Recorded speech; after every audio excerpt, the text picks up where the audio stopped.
요셉 이야기는 창세기 37장부터 시작됩니다. 창세기 37장부터 시작되고 38장에 유다 얘기가 우리 지난주에 살펴봤죠, 그렇죠? 유다 얘기가 나오고 갑자기 등장하죠. 그리고 다시 39장부터는 요셉 이야기로 돌아오게 됩니다. 그리고 창세기는 요셉으로 끝나요. 요셉이 마지막 족장이기 때문에 족장의 시대가 끝나고 이제 끝남으로 말미암아서 창세기도 끝나는 것이죠. 자, 성경이 이런 식으로 이제 기록하는 것은 자연스럽게 요셉과 유다의 그 삶을 비교하여서 우리에게 보여주기 위함이라고 지난 시간에 이야기했습니다. 했고, 유다가 자기 마음대로 살아가는 인생의 대표적인 삶이라고 한다면 요셉은 하나님의 개입하심과 그리고 인도하심에 순종하는 삶을 보여주죠. 요셉이 불순종한 건 아니에요. 요셉은 하나님 앞에 순종을 했어요. 우리는 흔히 요셉은 가뭄으로 목숨을 위협받던 그의 가족들을 구하고 그들이 이제 그의 가족이 이스라엘의 한 민족, 나라가 성립되는 데 있어서 큰 공을 세워요. 그게 요셉의 역할이었으니까. 그 애굽 총리라는 그리고 영광의 자리에 앉았기 때문에 우리는 본성적으로 어떻게 요셉에게 남다른 어떤 특별함이 있을 거라고 생각한다라는 거죠. 우린 늘 언제나 성경 인물을 이렇게 바라봐요. 저에게는 어떤 특별함이 있을 거다. 나하고는 뭔가 다르다. 이런 게 있다. 그렇게 바라본다라는 거죠. 그러니까 늘 부러워만 하죠. 그래서 요셉을 좋아하거나 요셉을 본받으라고 많이들 얘기합니다. 저 어렸을 때도 진짜 많이 들었거든요. 요셉처럼 돼야지. 뭐 그때는 그냥 그렇지. 요셉처럼 성공하면 좋지. 이렇게만 받아들였는데 그게 좋은 건 아닙니다. 뭐 자꾸 그의 어떤 남다른 신앙심 그리고 아니면은 뭐 남다른 어떤 그의 훌륭함을 이제 부각시키는 것이죠. 그런 식으로. 물론 요셉은 신앙 교육이 잘 되었던 사람이면 이견이 없어요. 왜냐하면 형제들 중에서 제일 나았거든요. 형제들 중에서 요셉만한 사람이 없어요. 어쨌든 요셉은 하나님을 인식하고 있었고 하나님에 대한 존재를 믿고 있었어요. 그리고 야곱이 총애하던 아들이잖아요, 그렇죠? 그러니까 자기처럼 사는 건 싫었겠죠, 요셉이. 그렇죠? 너는 나처럼 살면 안 돼. 너는 어렸을 때부터 하나님에 대해서 교육을 잘 받아서 하나님이 누구이신지를 알아야지. 그렇게 키웠겠죠. 애지중지 키운 애인데. 그렇잖아요. 라헬의 아이잖아요. 첫 아이잖아요. 그렇죠? 얼마나 애지중지 키웠겠습니까? 그러니까 당연히 신앙교육도 철저하게 시켰겠죠. 형들하고는 달라요. 형들은 들판에서 양이나 치라 그랬고 요셉은 집안에 갖다 놓고 어떻게 했어요? 채색 옷 입혀가면서 이게 편애도 그런 편애가 없죠. 그렇죠? 끼고 돌았잖아요. 야곱이 끼고 돌면서 하나님에 대한 교육을 얼마나 시켰겠습니까? 그러니까 하나님에 대해서는 알아요. 요셉은 형들하고는 달라요. 신앙에 대해서는 달라요. 꽤 괜찮은 사람이었습니다. 신앙에 대해서는. 그 근거가 이제 39장 2절 3절에 오늘 본문 2절 3절에 나오는데 여호와께서 요셉과 함께 하심으로 그가 형통한 자가 되어 그의 주인 애굽 사람의 집에 있으니 어떻게 해요? 그의 주인이 여호와께서 그와 함께 하심을 보며 그의 주인이 보디발이죠. 그렇죠? 또 여호와께서 그의 범사에 형통하게 하심을 보디발이 봤다라는 거예요.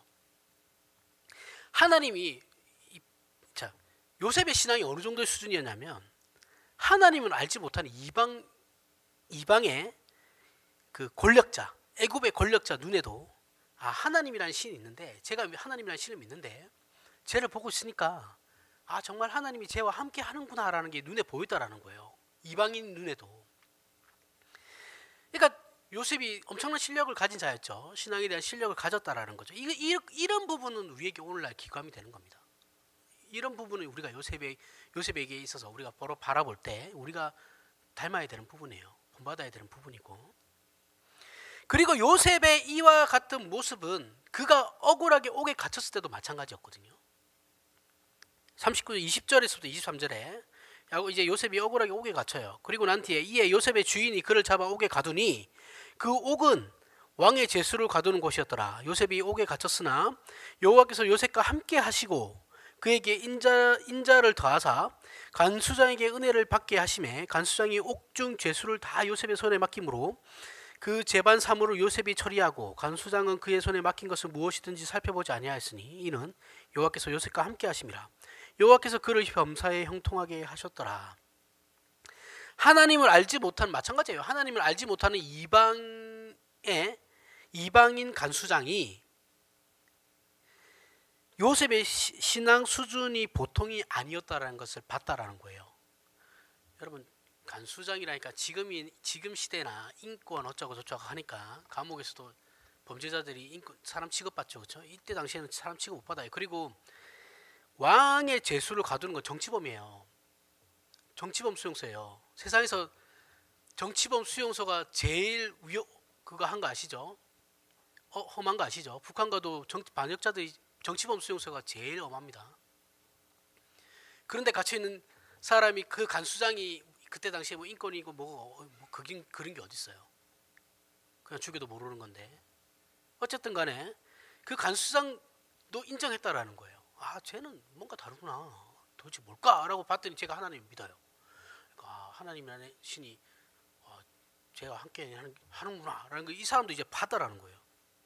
물론 하나님께서 그에게 은혜를 더하게 하셔서 그렇게 된 겁니다. 간수장 눈을 뜨게 하셔서. 하여튼 어쨌든 간에 신앙의 수준이 보통은 아니에요.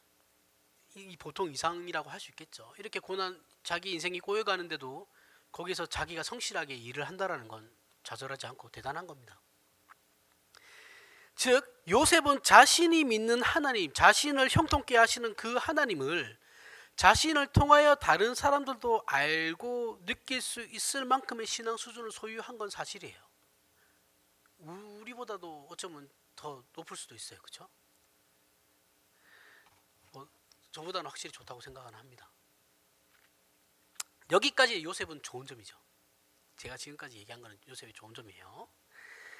이제부터는 달라요. 그러면 요셉이 정말 잘 견뎠을까? 요셉은 정말 신앙이 뛰어나서 이 모든 일들을 잘 견디고 나가고 있는 건가? 우리가 지금 그렇게 살펴봤잖아요, 그렇죠? 요셉은 지금 잘 견디고 있는 것 같아요. 자기 인생이 꼬여가고 있지만 우리가 성경을 읽을 때 지금까지는 잘 견디네. 확실히 신앙 좋은 사람 다르구나. 이렇게 생각할 수 있어요. 근데 이제부터 살펴볼 내용들은 전혀 그런 내용이 아니에요. 시편 105편을 보면, 시편 105편 16절에서부터 19절에 보면 요셉에 대해서 이제 설명하는 부분이 나와요. 그가 또 그 땅에 기근이 들게 하사 그들이 의지하고 있는 양식을 다 끊으셨도다. 하나님입니다. 그가 한 사람을 앞서 보내셨으며 요셉이 종으로 팔렸도다. 그의 발은 착고를 차고 그의 몸은 쇠사슬에 매였으니 곧 여호와의 말씀이 응할 때까지라. 그의 말씀이 그를 단련하였도다.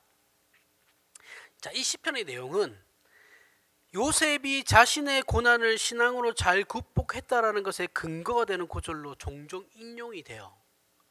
거봐, 요셉은 잘 견뎠잖아. 그의 하나님의 여호와의 말씀에 응할 때까지 그의 말씀이 그를 단련하면서 그가 신앙으로 넉넉하게 이기고 있잖아 라는 것을 근거로 이 말씀을 사용하고 있다라는 거예요. 근데 이 말씀은 그런 내용이 아니에요. 요셉이 잘 견디고 있다라는 얘기를 하는 게 아니에요. 즉 여기에 나오는 그의 말씀이 그를 단련하였도다라는 구절을 가지고 우리는 자꾸 요셉 자신이 하나님의 계시와 비전을 잘 붙잡고 있다라고 생각하는 거예요. 잘 붙잡고 자신의 고난과 역경을 신앙으로 지금 넉넉하게 극복해 나가고 있다라고 생각하고 있다고요. 이런 식으로 이해하고 성경을 해석해요. 그러니까 요셉은 총리가 된 남다름이 이제 더더욱 돋보이게 되는 거죠, 그렇죠? 이렇게 해석해 버리니까.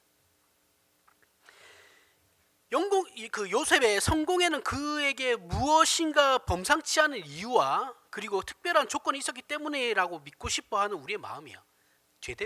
죄성이에요, 죄성. 그렇게 믿고 싶어하는 우리의 본성적인 죄악된 본성적인 마음이라고요. 그러나 성경에 나오는 모든 인물들이 언제나 그렇듯이 요셉도 하나님께서 은혜를 베푸심으로 그렇게 된 것이다라고 말하고 있는 것이지, 그가 우리에게는 없는 어떤 특별한 것을 가졌기 때문이라는 것에 초점을 두지 않는다라는 거예요. 이건 성경이 그렇게 말하는 것이 아니라 단지 그렇게 믿고 싶어하는 우리의 바람이에요.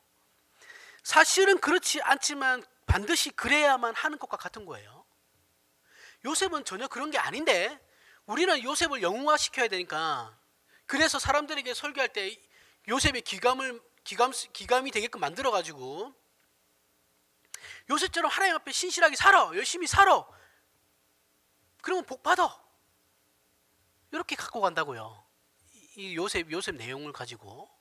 그거 봐, 요셉 하나님 앞에 성실하게 사니까, 신실하게 사니까 하나님께서 그를 총리로 만들어 주는 거잖아. 너희도 그렇게 살아. 이렇게 다 배운 거잖아요. 여러분들 다. 나도 그렇게 배웠고. 그죠? 근데 그게 아니다라는 거예요. 요셉에서 말하려고 하는 건 그런 내용이 전혀 아니에요. 그래서 우리는 요셉의 삶도 성경 전체의 가르침에서 벗어나고 있지 않다는 것을 알아야 돼요. 성경 전체의 삶은 하나님이 우리에게 은혜를 주심으로 말미암아서 우리가 살아가고 있는 것이지, 인간이 스스로 어떤 것을 하나님 앞에 원인을 만들어서 하나님으로부터 어떤 결과를 받아내는 그런 인과율의 관계가 아니다라는 것을 성경 전체가 지금 얘기하고 있는 거죠. 그렇죠? 거기에서 벗어나지 않는다라는 거예요. 요셉의 얘기도.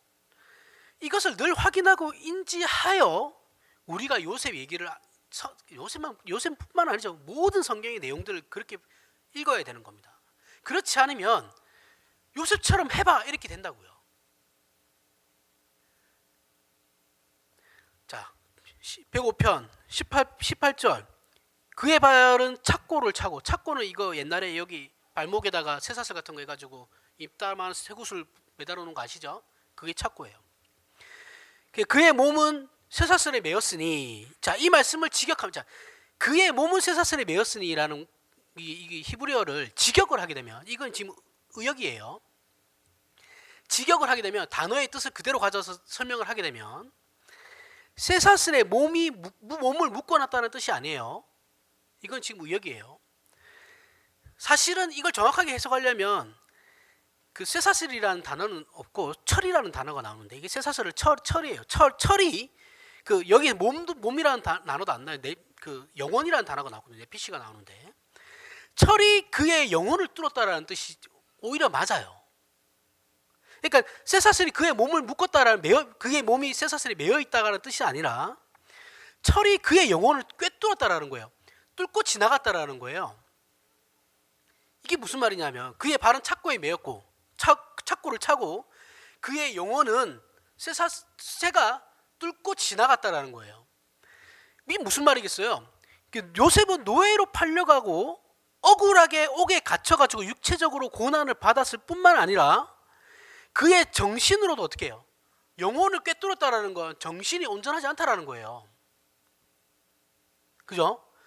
육체가 힘든 거는 발에 착고를 찾고, 정신적으로 영혼이 쇠가 그의 영혼을 뚫고 지나갔다라는 건 그의 영혼에 지금 상처가 엄청나게 크다라는 거죠. 데미지가 엄청나게 크게 입었다라는 거죠. 그가 정신적으로도 지금 큰 고난을 받고 있고, 신앙적으로도 어마어마한 큰 시험을 지금 받았다라는 거예요. 그냥 몸만 힘들고 그냥 그가 신앙적으로 정신적으로 잘 견뎌 나갔다라는 얘기가 아니라는 거예요.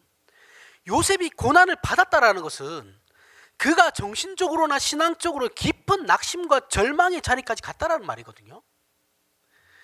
잘 견디지 않았다고요. 이해가 가세요? 그리고 그 낙심과 절망 속에서 요셉은 자신의 신앙을 붙잡고 자신에게 닥친 문제를 넉넉히 이기지 못했다라는 거예요. 요셉은 자신의 현실 앞에 닥친 이 모든 환난을 보면서 어떤 생각을 들었냐면, 이게 도대체 뭐야? 내 인생 왜 이래? 이 생각이 들었다고요. 그리고 절망의 늪에 빠져 있어요. 자, 그 근거가 될 만한 사건이, 그런 내용 안 나오잖아요. 자, 이제부터 설명할 겁니다. 그 근거가 되는 사건이 뭐냐면, 요셉이 옥에 갇혔을 때, 이때까지만 해도 잘 견뎠어요. 맞아요. 그런 대로 견뎠어요. 견뎌 나갔어요.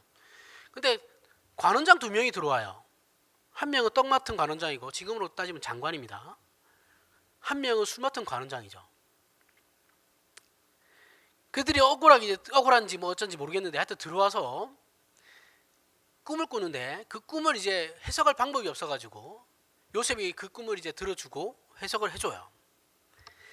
그러니까 그러면 네가 이 꿈이 이루어졌을 때 네가 무엇을 원하냐? 이랬을 때 요셉이 제일 먼저 얘기한 게 뭐예요? 나 여기 억울하게 갇혔으니까 날 좀 내보내주세요 라는 거예요. 감옥에 있는 건 요셉도 싫은 거예요. 요셉이 하나님 감사합니다 하면서 감옥에 있는 게 아니라고요. 무슨 말인지 아시겠어요? 억울하게 내보내달라는 게 제일 먼저 튀어나왔다고요. 그 말이. 요셉은 자신에게 일어나는 이 모든 문제를 초월하고 있지 않아요. 초월적인 어떤 상태로 넉넉하게 감당하고 있지 않다고요. 그는 하루라도 빨리 자신이 처한 이 거지 같은 상황에서 벗어나고 싶은 거예요. 그걸 간절히 소원하고 있었다고요. 그리고 어쩌면 자신이 그렇게 바라던 일이 현실적으로 일어날 수 있다라는 마음에 분명히 들떠 있었을 거예요. 왜요? 내가 저 사람들이 권력을 가진 사람들이니까. 저 권력을 가진 자의 꿈을 해줬기 때문에 가능성이 있어 보이거든요. 내가 어쩌면 이 감옥에서 나갈 수 있을 거다. 왜냐하면 저들은 힘이 있으니까. 나를 잊지 않을 거야.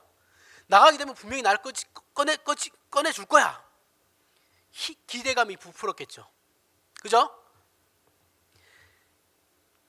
가능성이 어느 때보다도 충분했어요. 이때 기대 안 하는 사람 없어요. 이런 상황에서. 하지만 우리가 알고 있듯이 우리는 결과를 알아요. 그죠? 이 일은 요셉의 기대와 바람대로 되지 않아요. 이루어지지도 않고. 그리고 요셉은 만 2년을 더 삽니다. 감옥에서. 여러분, 이 상황에 지금 우리가 그 요셉의 입장이 되셔야 돼요. 자, 그에게 어떤 마음이 들었을까요? 여러분들이 요셉이라고 생각해 보십시오. 감옥 안에서 내가 장관 2명에게 그들에게 꿈을 베풀고 꿈을 해석해주고 이제 이들이 나가서 이제 나를 이제 끄집어내줄 거야. 그 생각하면서 하루하루 설레면서 살아가고 있었는데 분명히 그들은 나갔고 한 명은 꿈대로 다 이루어졌다는 것도 들었을 거예요. 근데 자기는 안 나가고 있어. 3년 동안. 여러분들 어떤 생각이 들 것 같아요? 하나님 감사합니다 이럴 것 같아요? 그건 착각이죠. 누가 하나님 감사합니까 합니까? 거기서 하나님 나한테 어떻게 이럴 수 있어요? 이렇게 했지. 요셉이라고 안 그랬을 것 같아요? 요셉도 그랬다고요. 그걸 제일 잘 표현하고 있는 그 영화가 이집트 왕자 2에 나와요. 이집트 왕자 2편에 보면 요셉이 감옥에 갇히는 장면을 정말 잘 표현하고 있어요. 그것만 잘했어요. 그 애니메이션은 그것만 잘했어요. 그것만 보시면 돼요. 나머지는 안 보셔도 돼요. 거기에서 요셉의 심정이 어떤가를 감독이 정말 잘 표현했어요.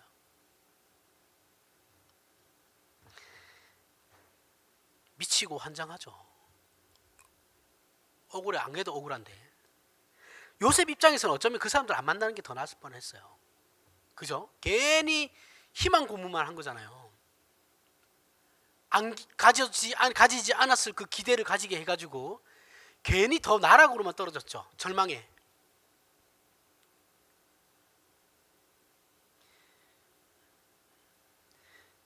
요셉은 자신의 현실을 넉넉히 이기지 못하고 있어요.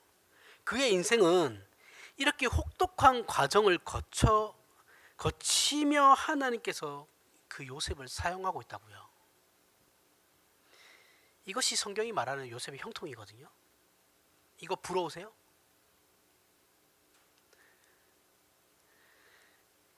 우리는 형통하길 원하죠. 그죠? 모든 사람은 내가 살아갈 때 뭐 어려움 이런 거 안 겪고 그냥 형통하게 살기를 원해요. 그래서 아무 생각 없이 요셉의 형통을 하나님께 바라고 소원도 해요. 자식에 대해서는 더하죠. 그죠? 하나님 우리 애가 요셉처럼 되게 해주세요. 큰일 날라고. 우리 애가 요셉처럼 되면 큰일 나요. 그거 견딜 수 있겠냐고요.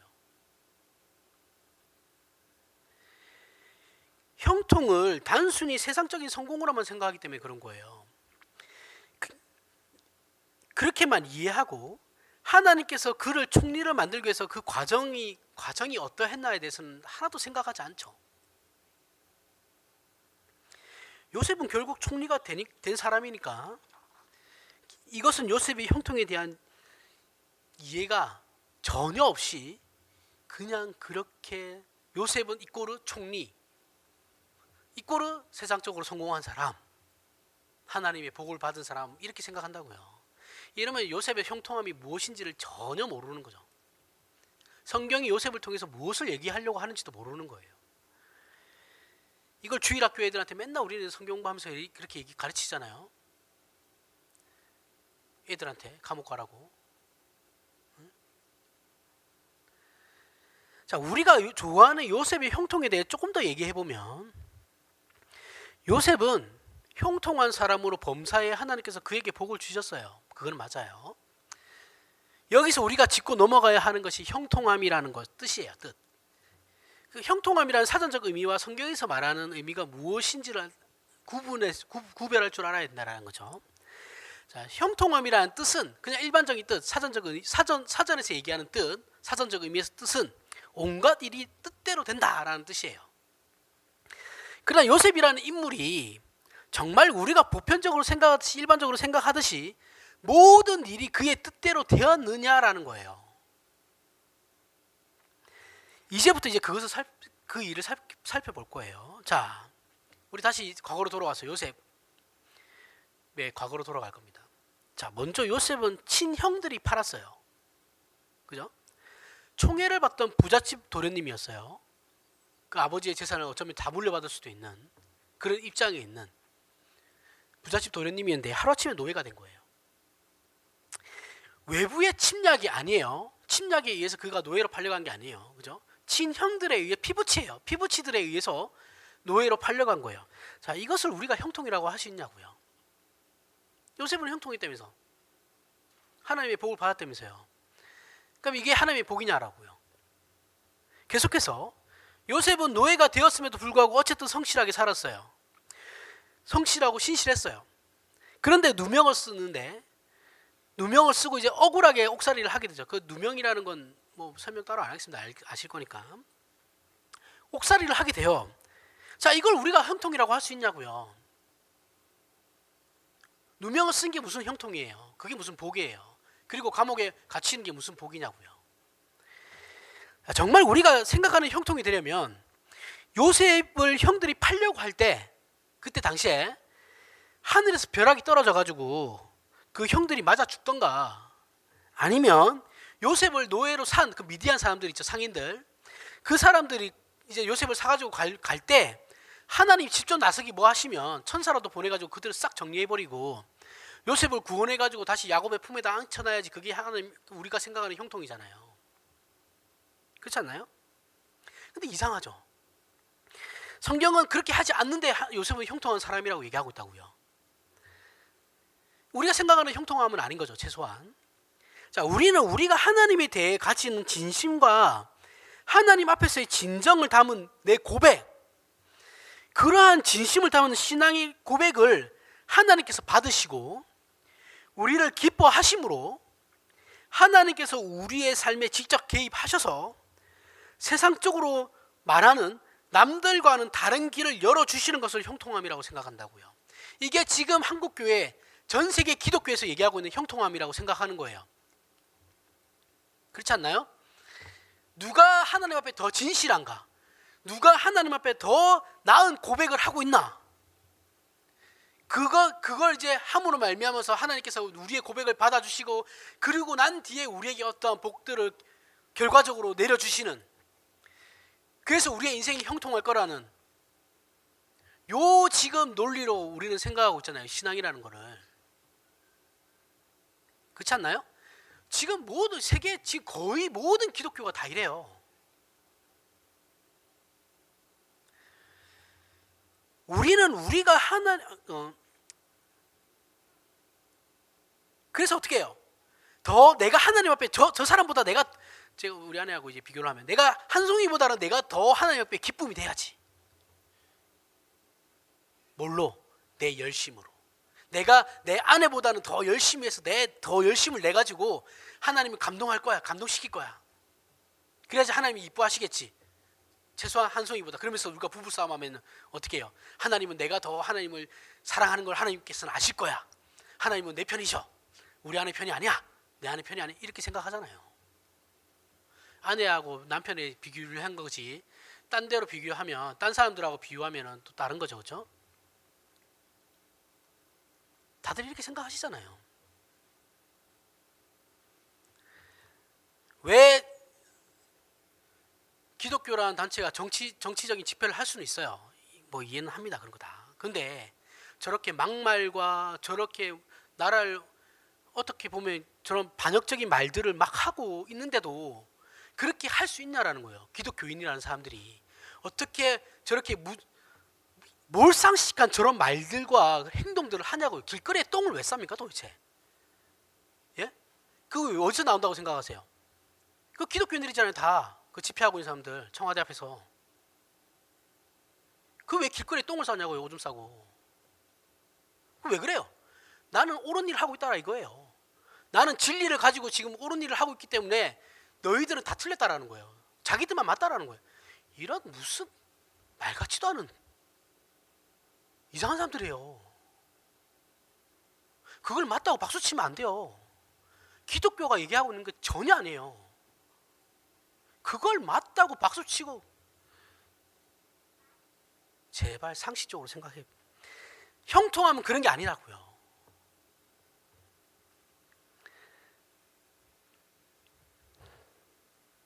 성경이 말하는 요셉의 형통함이라는 것은 그는 억울하게 노예가 되었지만 종으로 성실히 잘 섬겼으며 또 억울하게 누명을 쓰고 옥살이를 하며 고생을 하면서 하나님의 말씀이 응할 때까지 그 시간을 견디고 있다라고 하는데 이게 이상하다라는 거예요. 이걸 이상하다고 생각하셔야 돼요.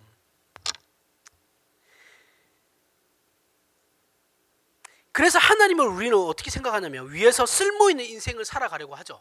그죠? 그 어떤 거예요? 쓸모있는 인생이 뭐예요? 세상적으로 성공하거나 어떻게 해요? 교회 성공해가지고 교회나 선교, 구제 헌금 많이 내는 것이 또는 명예를 얻어가지고 공적인 자리에 나아가서 이 모든 영광을 하나님께 돌립니다라고 하면서 영향력을 미치려는 것. 그래서 어떻게 해요? 세상 사람들 앞에서도 예수 믿으니까 이게 복 받는 거야. 그것을 보여주면서 자랑하고 확인받고 싶어 하죠. 이게 그리스도인이에요, 오늘날. 그리고 이러한 보상을 어떻게 해요? 마땅한 것이라고 생각하고 당연한 것이다라고 생각한다라고요. 사실 이런 생각을 가진 기독교인들이 정말 저를 힘들게, 뭐 저만 힘들겠습니까만은 어쨌든 기독교를 온전하게 하려고 하는 사람들을 힘들게 한다고요. 저희가 있는데 하나님이 얼마나 답답하긴. 저 같은 거 그냥 다 쓸어버리고 그냥. 현재 기독교는 개인적인 평안과 풍요에 너무 물들어 있어요. 나만 편하면 돼요. 세상이 어떻게 돌아가든 상관없어요. 우리 교회만 조용하고 나만 먹고 살만 하면 아무 문제 없어요. 세상은 다 좋은 거예요. 그냥. 그죠? 세상이 어떻게 돌아가든 말든 내 이웃이 죽어나든 말든 내 이웃이 굶어 죽든 말든 상관없죠. 나만 배부르면 되는 거니까. 지금 한국 기독교가 이렇다고 딱 요래요. 그리고 그게 신앙의 가치라고 생각해요. 전부라고 생각하고. 하나님을 믿는 것도 이것 때문이라고 생각하고 그게 전부라고 생각하는 거예요. 그러나 성경은 절대 그런 식으로 형통함을 얘기하고 있지 않거든요. 성경에서 말하는 요셉의 형통함은 우리 신자들의 신앙 현실이나 그의 신앙의 완성은, 그 신앙의 완성은 우리가 생각하고 기대하는 것과는 다르다는 것을 말하는 거예요. 성경은 그것을 요셉의 삶과 유다의 삶을 비교하여 유다는 자기 마음대로 살고 요셉은 고난을 당하고 있지만 요셉은 하나님께서 그를 통해 뜻을 이루시는 인생이기에 형통하다는 말을 사용하고 있는 거예요. 요셉이 자기가 원하는 대로 삶이 살아가서 형통한 것이 아니고 하나님께서 그와 함께 하기 때문에 형통하다라고 얘기하는 거라고요. 이렇게 성경이 말하는 것은 모든 성도가 신자로서 완성되어져 가는 그 과정, 저나 여러분이나 만들어져 가고 있는 신자로서 만들어져 가고 있는 그 과정은 환난이라고요. 환난으로 준비되어져 있다고요. 내가 원하는 것으로 준비되어져 있는 것이 아니고 환난과 고난으로 준비되어져 있다고요. 이게 우리가 싫은 거죠. 그죠? 우리는 이거 되게 싫어합니다. 그래서 어떻게 해요? 내가 하나님 앞에서 예수 그리스도를 닮아야 된다고 세상에 모르는 그리스도인은 하나도 없어요. 근데 왜 안 닮아요? 힘드니까요. 짜증나니까요. 내가 왜 저 사람한테 내가 저 사람한테 내가 왜 져줘야 돼? 그런 마음이 우리한테 있잖아요. 왜 내 자존심을 구겨야 돼? 그런 마음이 있잖아요. 그렇죠? 그래서 어떻게 해요? 하나님은 예수 그리스도를 닮아야 하는 건 아는데 그걸 하기 싫으니까 교회 가서 봉사 열심히 하죠. 그걸로 때우려고 하는 거잖아요. 아니면 어떻게 해요? 헌금 많이 해버리죠. 그런 식으로 신앙을 생각한다고요. 우리나라 한국 교회는. 다 틀렸어요. 다 틀렸어. 그래서 하나님이 아닌 자신이 원하는 것을 들어달라고 하나님께 협박하면서 생떼를 부리죠. 그죠? 청와대 앞에 있는 사람들 다 생떼 부리는 거잖아요. 저거 지금 똥 싸면서. 그리고 한국 교회는 이런 기복주의를 신앙이라는 이름으로 예쁘게 포장했죠. 그래서 어떻게 해요? 교회에서 목사들이 그걸 또 이용해 먹죠. 목사도 나쁘고 교인들도 모르고 이러면 교회가 망하는 거예요. 성경을 왜곡시켜서 가르쳐요. 로마서 한번 볼까요? 로마서 5장 1절부터 4절. 그러므로 우리가 믿음으로 의롭다 하심을 받았으니 우리 주 예수 그리스도로 말미암아 하나님과 화평을 누리자. 또한 그로 말미암아 우리가 믿음으로 서 있는 이 은혜에 들어감을 얻었으며 하나님의 영광을 바라고 즐거워하느니라. 다만 이뿐 아니라 우리가 환난 중에도 즐거워하나니 이는 환난은 인내를, 인내는 연단은, 연단은 소망을 이루는 줄 알미로다. 자, 바울이 로마서에서 하고 있는 이 말들이 오늘 본문 창세기에서 등장하는 요셉의 생애에서 증명이 되고 있어요. 지금 바울의 이 말은 요셉이 증명하고 있는 삶이에요. 그것이 하나님께서 우리를 형통하게 만드는 하나님의 인도하심이라는 겁니다. 자, 성경은 우리를 단련해서 완성하기 위해 우리가 원하는 것과 전혀 다른 환난이 기다리고 있다라고 얘기하고 있어요. 바울이 지금 그걸 얘기하고 있는 거거든요. 야, 너네 예수 열심히 잘 믿지? 그런데 너희 앞에는 지금 환난이 준비되어 있어. 모든 그리스도인들에게는 다. 그 이유는 환난은 인내를 만들어요. 환난은 인내를 만들고 인내는 연단을 만들어요. 연단은 소망을 이루게 하기 때문이에요. 환난은 고단함, 시련, 고난, 재난 같은 거죠. 그렇죠? 이것이 우리에게 어떻게 돼요? 이것을 우리가 살아갈 때 이것을 겪게 되면 우리에게 인내심이 생긴다라는 거예요. 인내심이라는 건, 인내라는 것은 경험이에요. 경험을 만들어내는 거거든요. 그러니까 우리가 일단은 이것부터 얘기하겠습니다. 그리고 그 인내, 경험은 우리를 어떻게 합니까? 성숙시키죠. 그죠? 아무 고생 안 해본 사람은 철이 안 들어요. 그죠? 고생한 사람들이, 자식들도 고생을 해야 철이 들어요. 저는요, 제가 자취할 때까지 전까지는요, 화장실은 저절로 깨끗해지는 건 줄 알았어요. 화장실이 더러워질 일이 없잖아요. 왜 엄마가 맨날 내 안 보는 데서 청소하니까. 난 그거 모르죠. 근데 내가 자취를 해보니까 화장실 청소 한 2주만 안 하면 난리가 나는 거예요. 그때서야 나에게 주어지는, 부모님과 같이 살면서 나에게 주어진 그 모든 혜택들이 그냥 주어진 게 아니었다라는 거예요. 알게 되는 거죠. 그죠? 경험이라고요. 그죠? 경험이 인내는 경험을 만들어낸다고요. 그게 어떻게 돼요? 나를 성숙시킨다고요. 내가 백날 만들어봐야 반찬 엄마가 만드는 것보다 맛없어요. 그렇잖아요. 경험을 만들어낸다고요. 그래서 엄마가 해주는, 어쩌다 한번 어머니 집에 가서 밥을 먹었을 때 맛있는 거예요. 그때는 감사하게 먹죠. 그전에는 당연하게 느꼈던 걸. 그렇잖아요. 성숙시킨다고요. 철을 들게 만든다고요.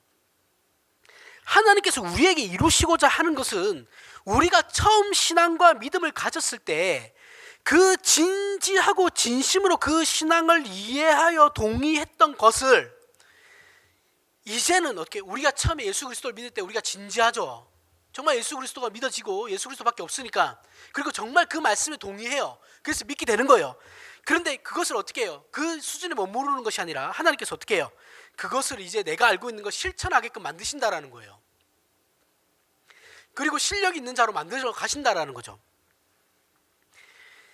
이걸 지금 하나님께서 저와 여러분들에게 이루어 가고 계시다고요. 철은 힘이 들어야 돼요. 그죠? 부모가 부모님한테 아이고 저 자식 이제 철 들었네라는 소리 들으려면 내가 가서 개고생을 해야 되는 거예요.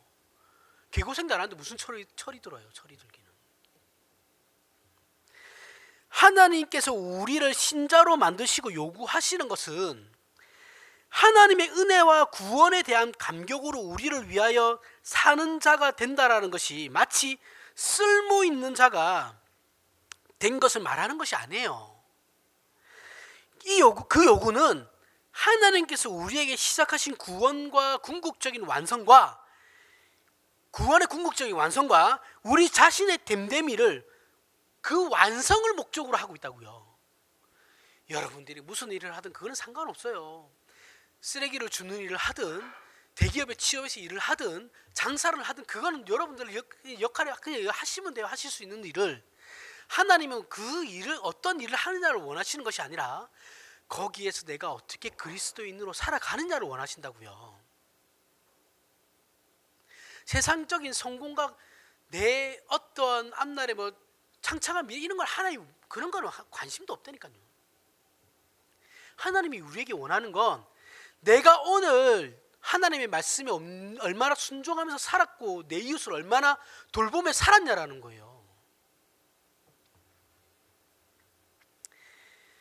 그러므로 우리가 고백한 신앙의 내용들이 단순히 지식과 감정으로 끝나는 것이 아니고, 잘 들으세요. 우리나라 사람들은 또 깨달으면 자기가 어느 단계에 올라갔다고 생각해요. 아니거든요. 이것을 이제 실질적인 내 삶에 드러내 보여야 되는 거예요. 그게 없으면 아는 건 아무 소용없어요. 그게 실력이라고요. 이게 그냥 될 것 같습니까? 훈련을 해야 되는 거지. 안다고 되는 게 아니거든요. 사람들은 제가 결혼 얘기를 할 건데 뭐 제가 여기서는 결혼한 지 뭐 짬밥이 제일 안 되니까 어쨌든 뭐 그냥 일반적인 얘기를 하는 거예요. 들어보십시오 한번. 결혼하지 않았을 때 사람들 우리 이삭이 정도 되겠네요. 이때는 사랑을 어떻게 정의하냐면 사랑이라는 걸 진심과 열정 그리고 상대방에 대한 감정으로 이해를 해요. 이게 사랑이라고 생각하는 거예요. 그죠? 불타올라야죠. 그리고 저를 위해서 내 목숨도 내놓을 수 있는, 그죠? 그렇게 뜨거운 감정으로 사랑을 이해합니다. 그런데 결혼해서 살다 보면 사랑이라는 것은 그것만 가지고 되지 않는다는 걸 알아요. 알게 돼요. 그죠? 사랑은 훨씬 더 큰 힘을 가져야 된다는 걸 알게 돼요. 돈을 얘기하는 게 아닙니다. 돈도 중요하죠. 근데 돈은 살아가는데 그냥 불편한 것과 편함 그 정도의 일인 거지 돈이 가치는 아니니까. 우리가 결혼해서 나이가 들면, 그죠? 처음에 정말 죽도록 사랑해서 결혼해도 나이가 들면, 오래되면 내가 정말 저 사람을 사랑했을까라는 생각이 들어요. 그 이유는 열정과 진심과 감정은 사라지고 내가 왜 어떻게 저런 사람을 골랐을까라는 냉엄한 현실만 우리에게 남게 되거든요. 그죠? 결혼은 현실이니까요. 어른들 자주 얘기하잖아요. 야, 가난한 사람하고 결혼하려면 야, 결혼은 현실이야. 그럴 때 현실이란 말을 쓰는 게 아니라 지금 제가 지금 얘기하려는 때 그때 현실이라는 단어를 제발 좀 쓰시길 바랍니다. 우리는 당황해요. 그래서 결혼생활 하다 보면 야, 내가 어떻게 저런 사람 사랑했지? 생각하죠. 이 당황스러움은 요셉이 지금 억울하게 요셉이 지금 억울한 일을 당하면서 당하는 듣고 있는 그 당황스러운 것 같은 거예요. 방불한 거예요. 근데 성경이 말하는 사랑의 정의는 오래 참음이거든요. 우리는 사랑을 감정적으로 이끌고 가고 열정으로 이끌고 가요. 근데 성경이 말하는 사랑이라는 건 오래 참음을 얘기하는 거예요. 이것이 우리 마음에 들든 안 들든 간에 성경은 사랑을 그렇게 정의하고 있어요. 오래 참음. 그리고 하나님께서는 우리 현실 속에서 우리가 원하는 천국을 절대 허락하지 않아요. 내가 원하는 걸 이 현실에서 이루어지게끔 하시지 않는다고요. 우리는 사랑해서 결혼해서 행복하게 살았습니다라는 건 다 거짓말이죠. 그렇죠? 동화에서나 나오는 거죠. 우리는 사랑하는 사람이 생기면 어떻게 해요?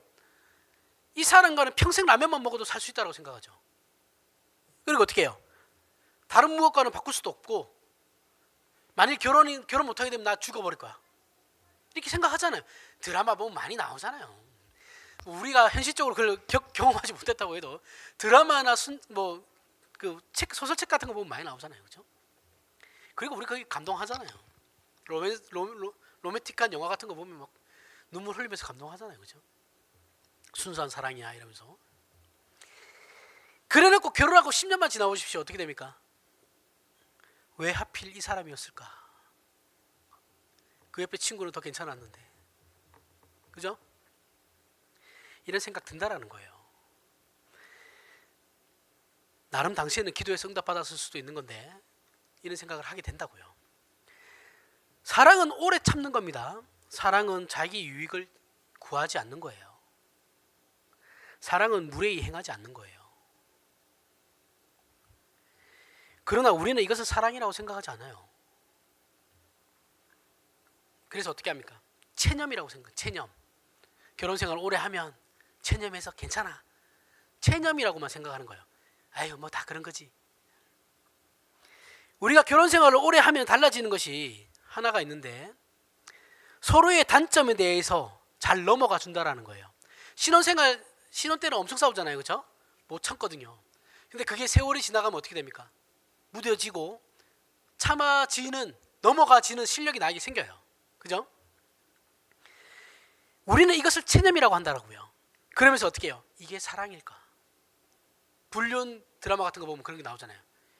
이건 전쟁이지 사랑이 아니야. 그렇게 생각한다고요. 그런데 이런 결혼 생활을 통해 우리는 나도 모르게 스스로 배운다고요. 뭘 배워요? 내가 뭐라고 해봤자 저 사람 내 말 들을 것도 아니고 괜히 시끄럽게 만들 이유도 없고 그냥 그래 아유 내가 참지 뭐 하는 걸 배우죠. 그래서 말은 서로 쏘아 붙이듯 하지만 그냥 넘어가 줘요. 신혼 때는 절대 일어날 수 없는 일이죠. 근데 오래 살면 그게 생긴다라고요. 그런 실력들이. 그러면서 자신의 인생은 망했다라고 생각하지만 그래도 참고 함께 살죠. 그걸 못 참으면 이혼인 거고 참으면 함께 사는 거예요. 이건 내가 아내와 남편을 사랑하지 않는 것이 아니에요. 그러니까 우리가 자꾸 사랑이라는 걸 감정적으로 생각하기 때문에 그렇게 생각하는 건데 이건 사랑이 성숙한 거거든요. 상대방의 단점을 내가 넘어갈 수 있는 실력이 나에게 생긴다라는 건 내가 그만큼의 실력이 나에게 쌓인 거예요. 그러니까 연애할 때야 같이 살아봐야 알죠. 연애할 때 아무리 좋은 감정이라 봐야 같이 살면 그게 다 무너지잖아요. 그죠? 같이 삶에도 불구하고 내가 저 사람에 대해서 참아주고 넘어가 주는 건 사랑이 성숙한 거예요. 감정에 머물지 않고 한 단계 업그레이드 된 거라고요. 근데 우리는 이걸 사랑이라고 생각하지 않고 체념이라고 한다고요. 사랑을 감정이라는 것에 함정에 빠져 있는 거예요. 아내를 사랑하고 남편을 사랑하지 않는 것이 아니고 사랑의 초기 단계인 열정, 감정을 넘어서서 성숙된 거예요. 근데 나도 모르게 성숙된 거라고요. 진정한 사랑은 이쪽으로 가야 된다고요. 사랑은 오래 참는 거니까. 근데 우리는 이것을 사랑이라고 생각하지 않죠. 우리는 사랑을 지극히 감정적이고 감각적인 것으로만 생각해서 불타올라야 하고 전기가 와야 하고 뭐예요? 가슴 설레야 한다고 생각하죠. 그래서 사랑은 오래 참고 무례히 행하지 않고 자기 유익을 구하지 않는다라는 성경의 말씀을 늘 놓치면서 살아요. 우리가 일반적으로 생각하는 사랑은 지극히 감정이라는 함정에 빠져 있다고 말씀드렸죠. 이것은 사랑을 정말 편협적으로 해석한 거예요. 부부가 평생을 살아가면서 죽을 때까지 배우는 것이 사랑이에요. 여러분, 나는 사랑을 이제 더 이상 완성해서 내 사랑은 완성이야라는 것은 없어요. 죄송한데 신앙을 죽을 때까지 배워가듯이 우리의 사랑도 죽을 때까지 배워가는 거예요. 여러분들이 부활했을 때 그때 그 사랑은 완성되는 겁니다. 우리는 스스로 배우는 줄도 모르고 배워가고 있고 하나님의 인도함을 받고 있는 줄도 모르고 인도함을 받고 있다고요. 아시겠어요? 그래서 결혼이 중요한 거예요. 우리가 보편적으로 생각하는 믿음은 하나님을 향한 진심과 열심을 하나님이 받으셔서 마땅히 나에게 무엇인가를 주어져야 한다는 것을 믿음이라고 생각해요. 그죠? 하나님, 내가 이렇게 열심히 했으니까 나에게 무언가를 주셔야죠. 이게 우리나라에서는 믿음이에요. 우리나라 한국교회에서는. 이것은 남녀가 어떤 수준이냐면 남자 여자가 이제 연애 시작하면서 우리는 앞으로 행복할 거야. 이런 순진무구한 착각에 빠져 있는 것과 동일한 거라고요. 이와 같이 우리가 믿음을 가지고 하나님 앞에 내가 진심을 담은 신앙을 고백하고 우리의 생을 바치겠다고 헌신하면 하나님께서 기뻐하셔서 나를 모세같이 엘리야같이 바울같이 사용할 것이다 라고 생각한 심각한 착각에서 벗어나야 한다고요. 이게 정말 대단한 착각인 거거든요. 믿음이라는 건 그런 게 아니에요. 하나님께서는 믿음의 실현을 우리에게 반드시 주시거든요. 우리의 인생 가운데 여러 가지 어려움을 만나게 하심으로 삶 속에서 우리로 하여금 나의 믿음이 내 신념과 내 의지 위에 서 있는지 아니면 하나님 은혜 위에 서 있는지 우리가 직접 경험하게 하심으로 우리를 성숙시켜 나가신다라고요. 내 의지와 내 신념 위에 서 있으면 인생이 힘들어지는 겁니다. 그런데 우리는 우리의 열심과 충성과 자랑과 경쟁하는 것을 믿음이라고 생각해요. 그리고는 하나님의 나의 이런 것에 답하지 않는다고 화를 내죠. 오늘 본문의 주인공 요셉을 생각해 보십시오. 그가 하나님을 향하여 가진 열심 있었어요. 진심이었어. 맞습니다. 진심이었어요. 그리고 그의 믿음, 정말 진심 어린 믿음이죠. 그것에 대해서 하나님께서 한 번이라도 요셉에게 답을 주신 적이 있냐고요? 없어요. 지금 하나님이 요셉에게 답을 주신 적이 있냐고요? 감옥에 갇혀가지고 억울한 일 당해가지고 나갈 뻔한 것도 못 나가가지고 속에서 천불이 나는데 없어요. 거짓말하지 마세요. 왜 자꾸 요셉이 복 받았다고 잘 됐다고 그러세요? 거짓말이에요, 거짓말. 요셉이 어릴 때 꾼 꿈은 요셉 게 아니에요. 그는 야망도 없고 비전도 없어요. 요셉이 만약 그런 흑심을 품었다고 한다면 자신의 꿈 꿨을 때 아버지가 나에게 절을 하고 형들이 나에게 절을 하는 꿈인데 그거를 형들에게 아버지에게 순진하게 가서 얘기하겠냐고요. 내가 죽을 수도 있는데. 이건 너무 순진한 거죠. 그러니까 그런 흑심과 야망을 가진 사람들은 자기 속에 그런 흑심이 있기 때문에 그런 거 얘기 안 해요. 나 혼자만 알고 있지. 그러면서 속으로 비웃죠. 어차피 내 밑에서 다 굴복할 사람들. 안 그래도 형들한테 아버지한테 차별받는 형들이에요. 그런 얘기하면은 지가 그 당시 문화에서 살아남겠냐고요. 죽지. 요셉의 꿈은 그의 야망도 비정도 아니에요. 하나님께서 요셉에게 계획하신 일들을 요셉의 꿈을 통해서 보여주신 거라고요. 메시지를 주신 거라고요. 하나님의 계획이었고 하나님께서 이루어 가실 것이다 라는 걸 보여준 거예요. 근데 왜 자꾸 이걸 요셉의 꿈이라고 얘기해요? 요셉의 비전이라고. 요셉한테는 그런 꿈도 없고 비전도 없는데. 요셉은 그런 생각 1도 없는 그저 순진한 순진하고 철없는 사람이었어요. 아이였어요. 그런 아이였어요. 근거로 37장에 보면 요셉은 형들의 잘못을 어떻게 해요? 아버지에게 쪼르르 달려가서 다 얘기하죠. 요셉은 이게 지가 잘하는 일이라고 생각했던 거예요. 정말 그냥 한없이 순진하고 순진하며 그리고 순진한 영혼이 맑은 청년이라고요. 그냥 아이라고요. 그저 순진했고 세상의 이치를 깨닫거나 지혜는 없었어요. 이 정도밖에 안 되는 사람이 나중에 총리가 되고 형들을 용서하는 자리까지 가는 겁니다. 성경이 말하려고 하는 것은 그거라고요. 하나님의 열심이 이렇게 요셉을 만드셨듯이 역시 하나님의 열심이 지금 저와 여러분들을 만들어가고 있다고요. 이게 성경 전체의 사상이에요. 우리의 구원에는 목적이 있어요. 구원은 이미 우리에게 이루어졌지만 이루어진 구원은 이미 일어난 것과 약속의 부분과 그 약속이 완성될 미래를 기다려야 하는 구원이에요. 구원의 완성과 구원의 영광을 위해 우리 신자에게는 반드시 믿음의 시련이 있다고 성경은 말하고 있는 거라고요. 불로 연단한다는 거 재련하고 정제하는 것입니다. 불순물을 제거하고 오직 귀한 것들로만 채우는 작업이라는 거예요. 순금을 만들어가는 과정이에요. 그래서 로마서 5장에서 본 바와 같이 환난은 우리를 인내, 즉 경험으로 끌고 나가는 겁니다. 그 과정에서 우리의 의지, 열정, 야망, 자랑, 자존심과 같은 것들 하나님께서 다 없애버리겠다라는 거예요. 이해가 가세요?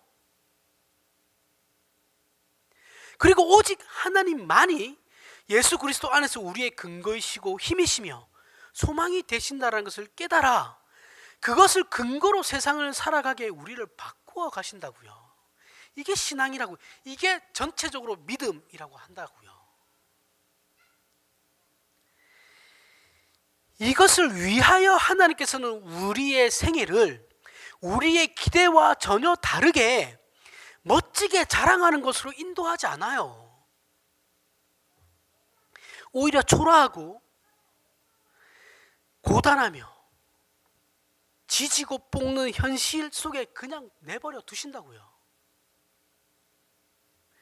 그리고 그것을 경험하게 하시는 거예요.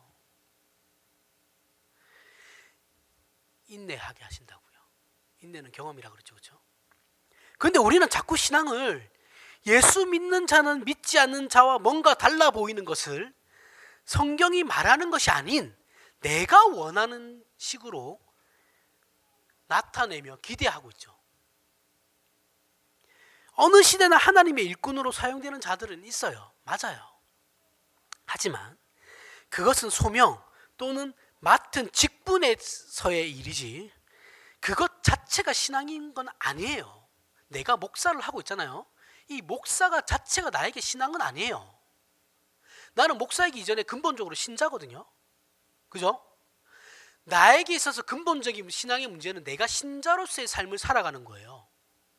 목사는 나에게 주어진 직분이에요. 이게 내 신앙의 근거가 되지는 않는다고요. 여러분들도 마찬가지예요. 내가 목사이기 이전에 신자로서의 내 신앙을 살아가야 하듯이 여러분들도 신자로서의 삶을 동일하게 살아가야 된다고요. 무슨 말인지 아시겠어요? 교회의 직분은 직분으로서의 신자의 삶에서 하나 더 얹어지는 거죠. 그죠? 내가 하기에 꿈이 있어요. 그 꿈을 나는 이루고 싶고 그게 하나님께서 주신 꿈이라고 생각을 하고 있어요. 그런 건 저는 그렇게 생각하지 않는데 그렇게 우리나라 교회에서 많이 얘기하니까 그다음 그 꿈을 이루기 위한 그 일은 그 꿈이 내 신앙의 근거가 아니라고요. 근거가 되는 것이 아니라고요. 내가 신자된 자로서 내가 삶을 살아가는 것이 근거라고요. 거기에 내 꿈을 이루어 가는 거라고요. 그 신자된 자로서의 바탕을 가지고. 근데 우리는 자꾸 그 꿈이 내 신앙의 근거라고 생각해요. 그래서 계속 어떻게 하면 교회에서 비전 얘기하죠. 비전. 청년이 비전을 가져야지. 제발 그런 말 하지 마십시오. 제발. 맞지도 않는 말 하면서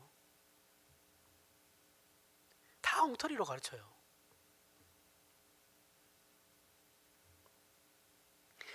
내가 목사 안 한다고 한국교회 망하지 않고 아무리 유명한 목사님이 뭐 지금 목회 그만둔다고 해서 한국 교회 망하지 않아요. 다 착각이에요, 착각.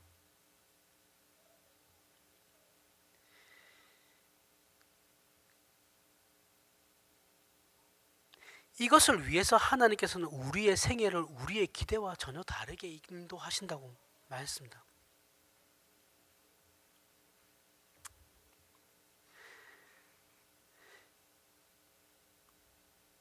우리는 요셉을 부러워할 필요가 없습니다.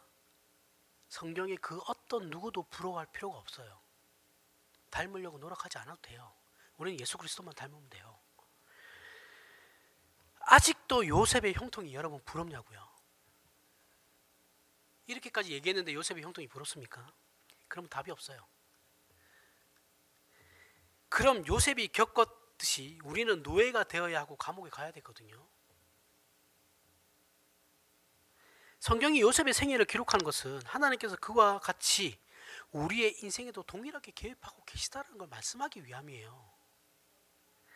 우리는 모두 하나님께 귀하게 쓰임 받는 과거의 그 어떤 사람 못지 않은 그 어떤 유명한 사람이라고 해도 칼빈이라 할지언정 루터라 할지언정 그에 못지 않은 하나님의 열심에 의한 사랑과 구원의 대상이 우리라고요. 저와 여러분들이라고요. 칼빈이라고 뭐 더 특별한 사랑을 받았겠습니까? 아니요. 똑같아요. 우리는 무엇보다 우리 안에 무엇이 이루어지고 있는가를 확인해야 된다고요. 내가 여러분들 예수 믿으면서 무엇이 달라졌어요? 그걸 보시라고요. 내가 남다르다라는 것을 겉으로 드러나게 증명받으려고 하면 안 돼요. 못난 거예요. 정말 못난 겁니다. 이거.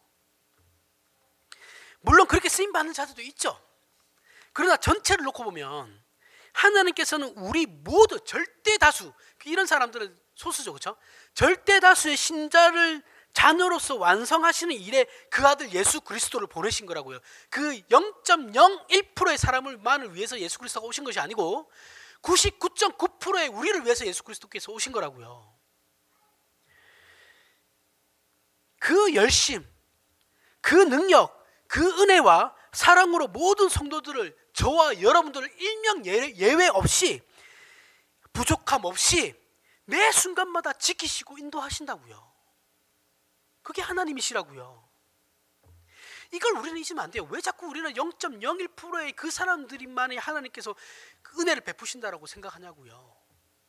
그 사람이나 우리나 똑같아요. 이것이 우리가 믿는 하나님이에요. 우리의 아버지시라고요. 이게 기독교 신앙이고 하나님을 아버지라 부르는 백성들의 현실이에요. 그러므로 신자된 우리는 그 누구를 부러워할 필요도 미워할 필요도 없어요.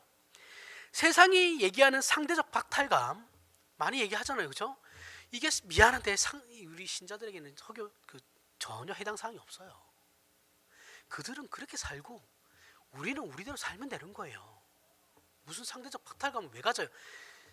우리는 세상의 가치로 그리스도인이 살아가는 게 아니에요.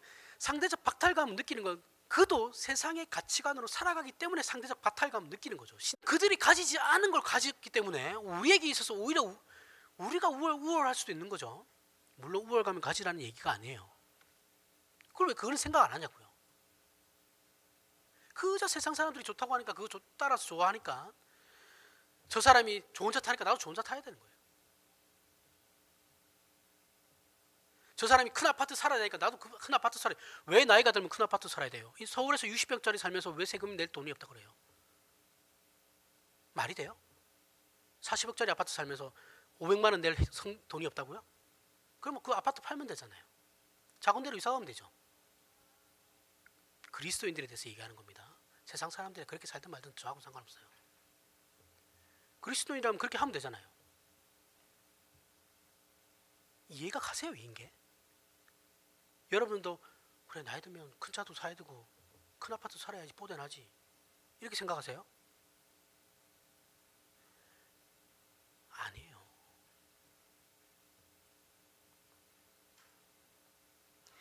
우리는 하나님께서 예수 그리스도의 피값으로 사신 자녀들이라고요. 하나님의 자녀들이에요. 왜 이걸 생각 안 하시냐고. 왜 신자라고 하면서 이건 생각 안 하세요? 저나 여러분들이나 저라고 그런 거 없겠습니까? 저도 있어요. 저도 아파트 조금 더 큰 데 가고 싶은 욕심 있고, 차도 저거 진짜 이제 고물이 다 돼가 10년 돼가니까 이제 10년이 돼가지고 고물딱다리예요. 지금 저도 바꾸고 싶은 마음 있고 다 있어요. 그거 뭐 자체를 비판하려고 하는 것이 아니고, 우리가 하나님의 자녀로서 하나님의 나에게 그런 것이 주어지지 않는다고 해서 하나님이 나를 사랑하지 있지 않다라는 생각을 버리시라고요. 그런 게 아니다라는 걸 얘기하는 거예요. 우리를 위하여 하나님께서 독생하신 예수 그리스도를 보내셨고 함께 하시며 온 우주와 역사를 동원하여 내 편을 들어주고 계시고 그렇게 나를 만들어 가고 계시는 거예요. 이 사실을 우리가 확인해요. 복된 신앙의 확인과 감격과 충성이 저와 여러분들에게 있기를 바랍니다. 기도하겠습니다.